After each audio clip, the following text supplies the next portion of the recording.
Welcome to the real Monster D. That would be me.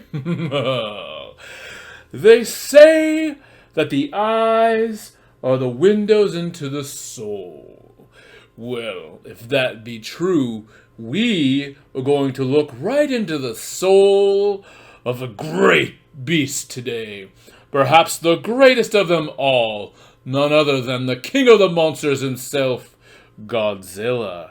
Yes. For today, we are going to look through my top 5 list of my favorite Godzilla eyes. Yes.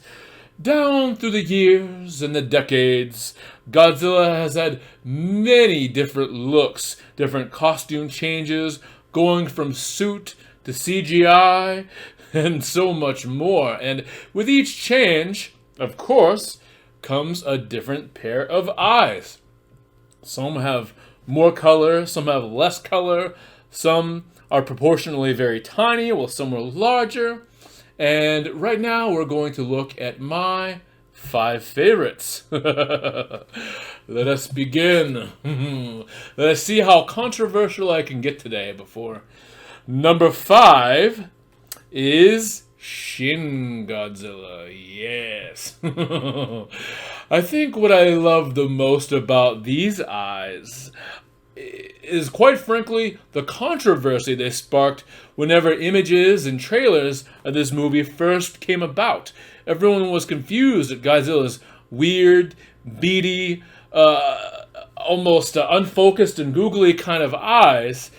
Some people have likened it to being a Cookie Monster Godzilla, and others just think of it as sort of a dead eye.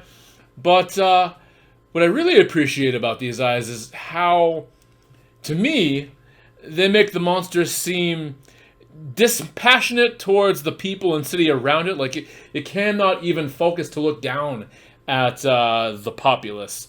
And at the same time, the eyes give Godzilla this very just emotionless, expressionless feeling. But at the same time, that combined with the sort of upward turned hands, give him this eternally painful visage of why is this happening to me?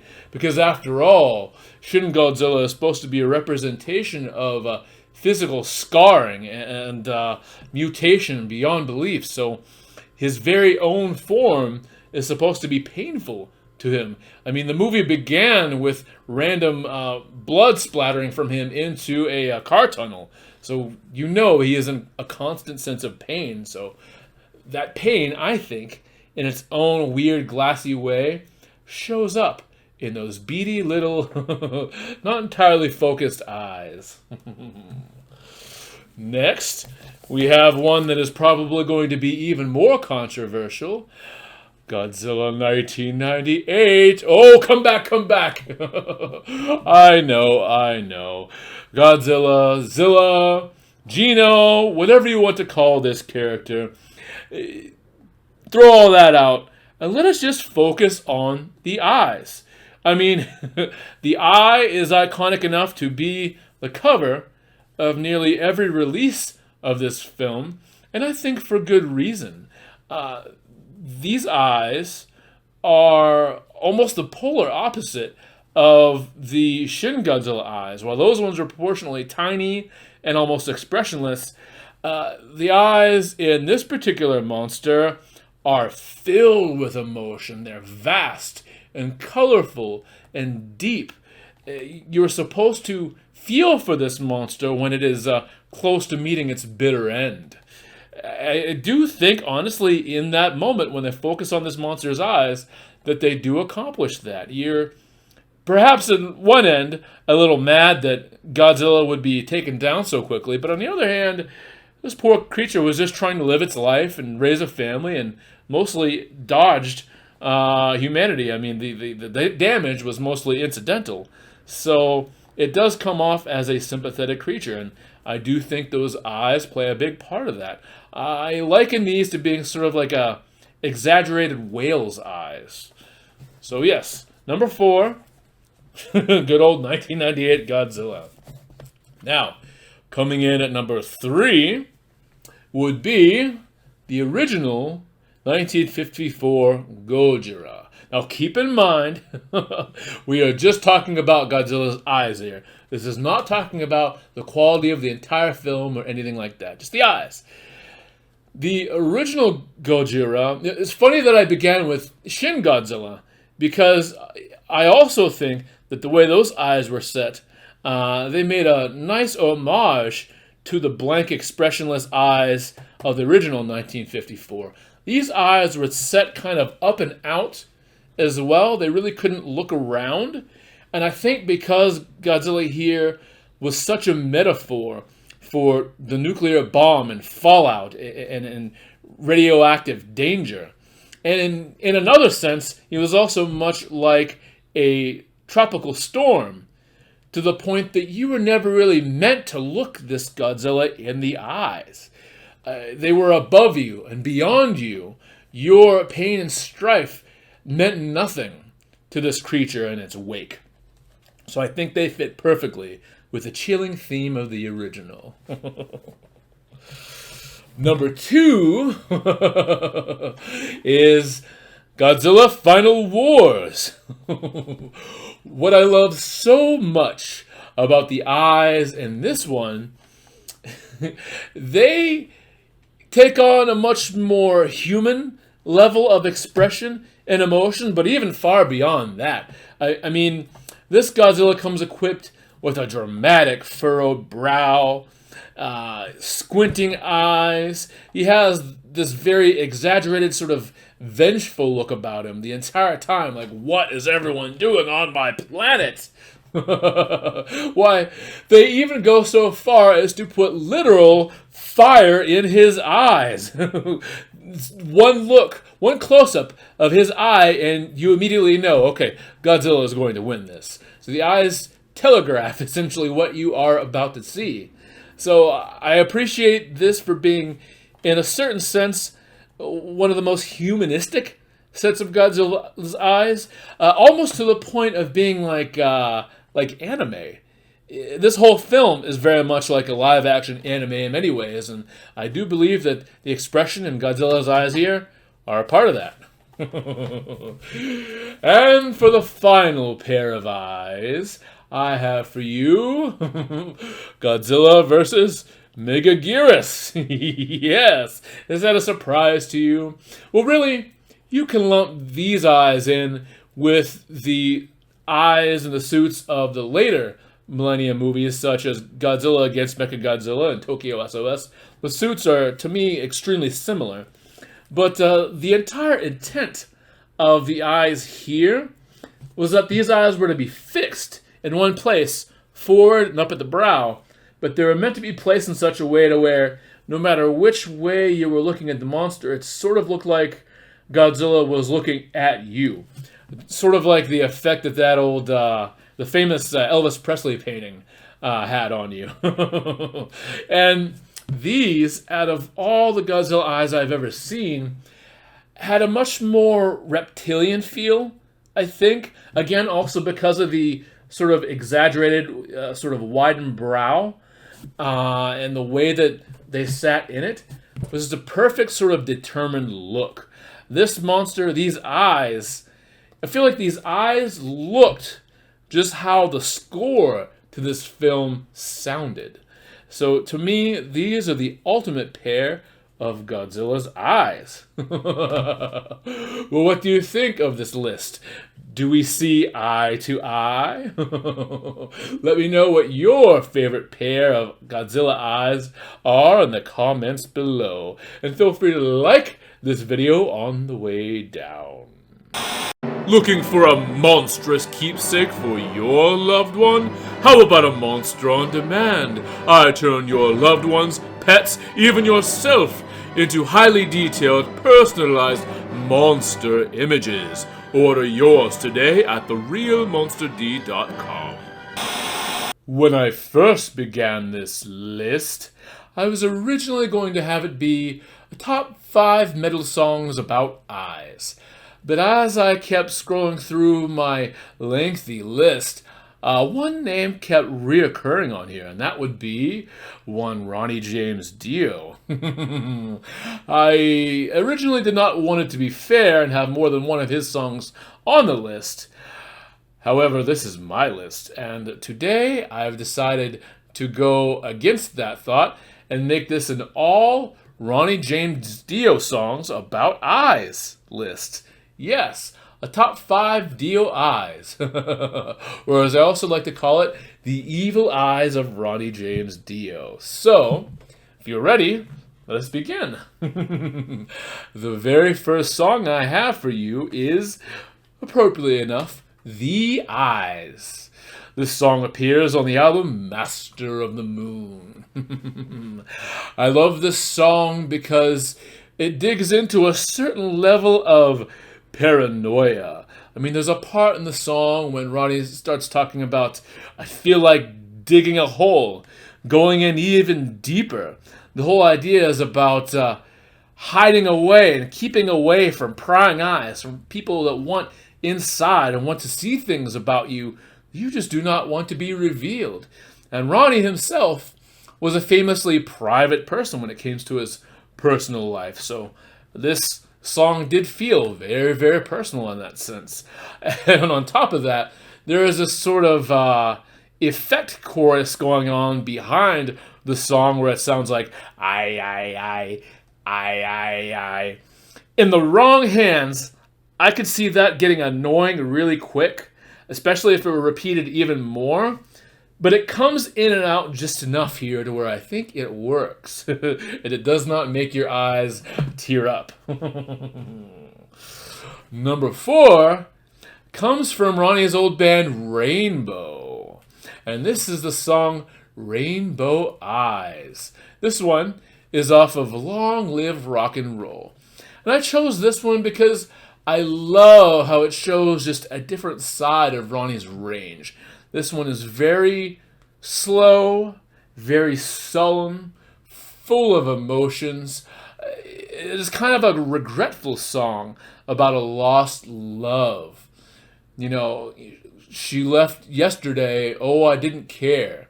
You know, but she had rainbow eyes.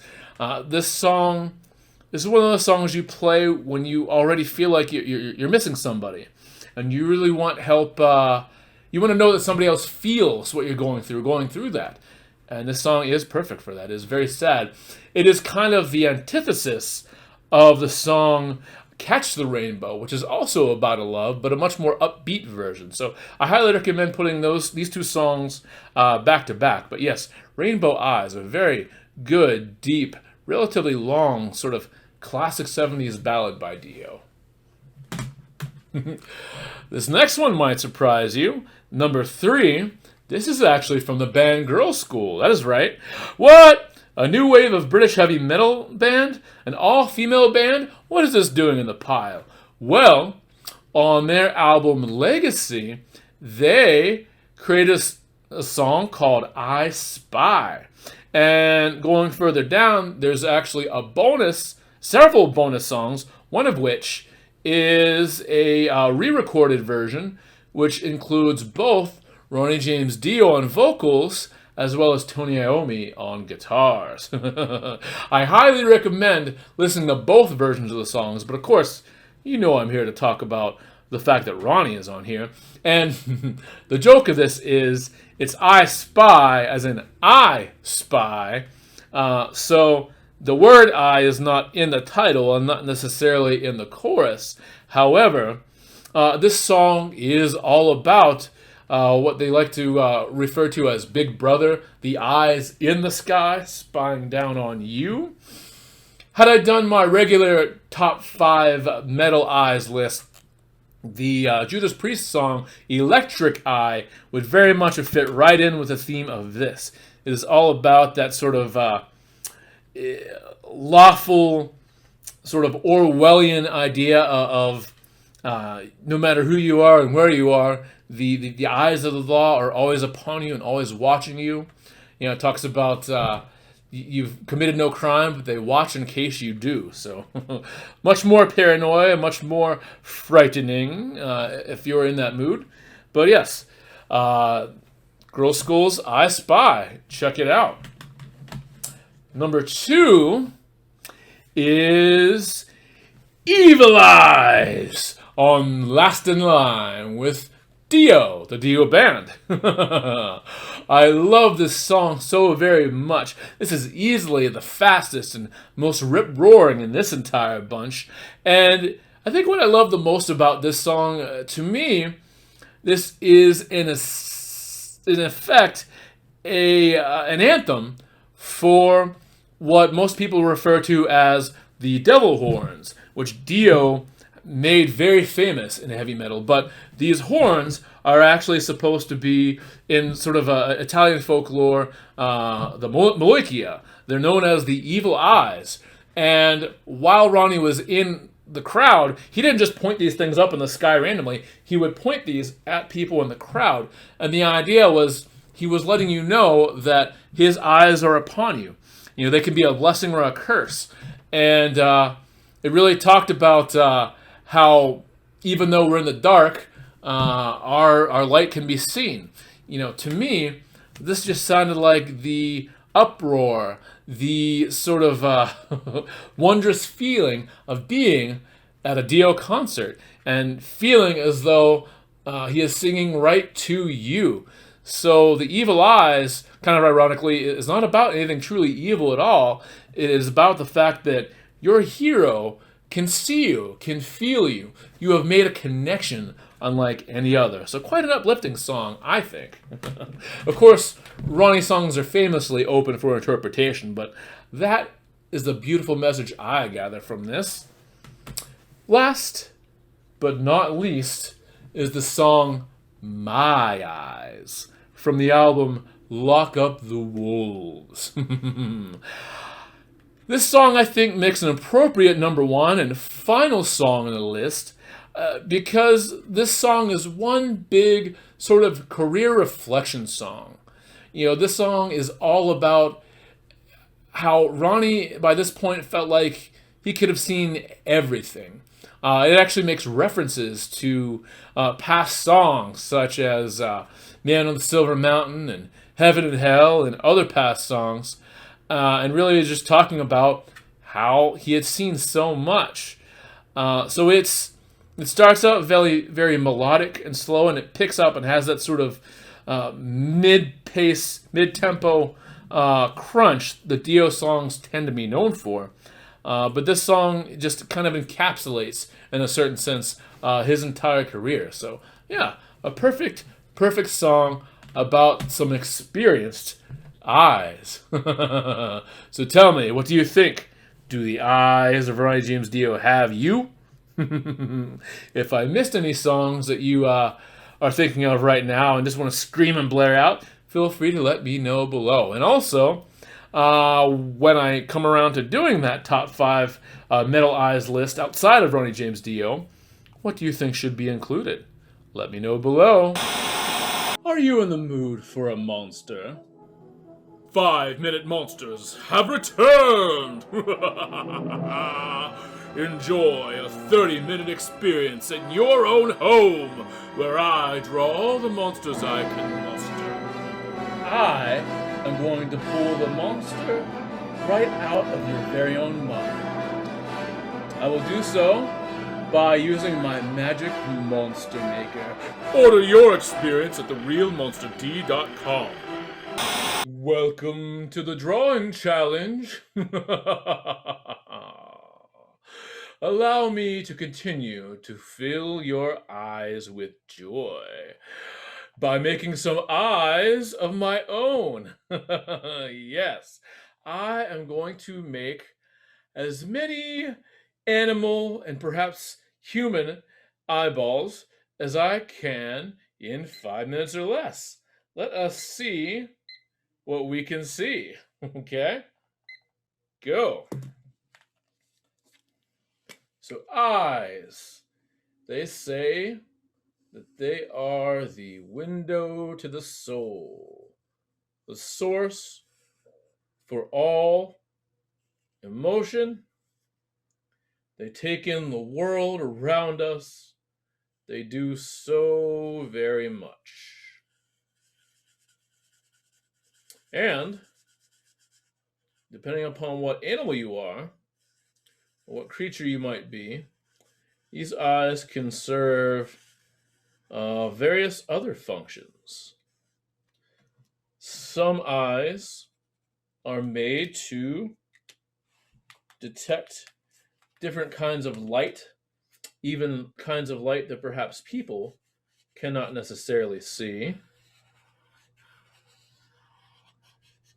Some eyes reflect light, reflect the scantest amount of light possible, so that they can allow the wearer to see in the dark.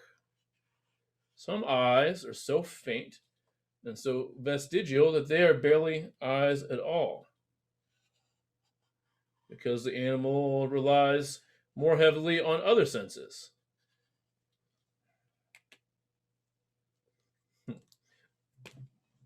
Of course, most creatures have two eyes. Well, you know, I'm actually not sure that that's the case, since there are more insects and arthropods on Earth than anything else, anything mammalian or reptilian or bird. So actually, perhaps most animals actually have more than two eyes, because it's sort of standard for spiders to have 4 to 8 eyes. A lot of insects will have 4 to 5 eyes. So that is one human eye. I'll add some lashes there. And then I'll get to another eye.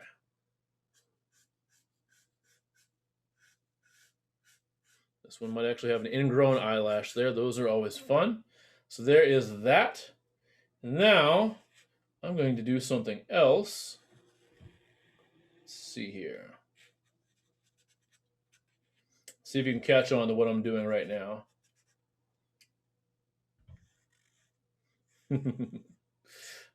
A different eye with a different view. Again, different eyes have different functions. And I've always said you can sometimes tell what kind of creature you're dealing with, but not only the type of eye, but where the eye is placed. So if the eye is, if two eyes are facing forward, then it is very likely you're dealing with a predator.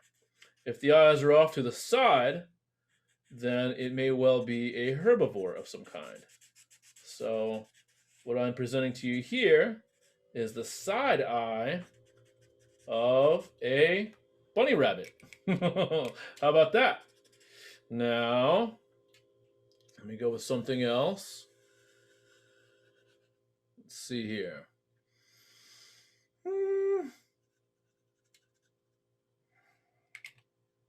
All right. See if you can figure out what this one is. I'm going to add another color to this one.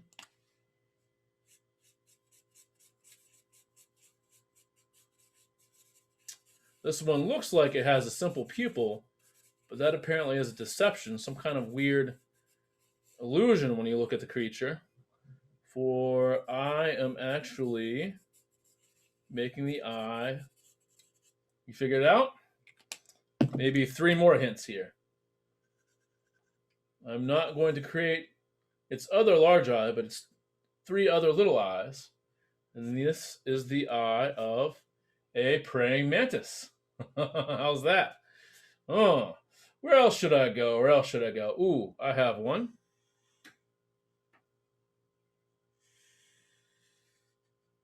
Let's see.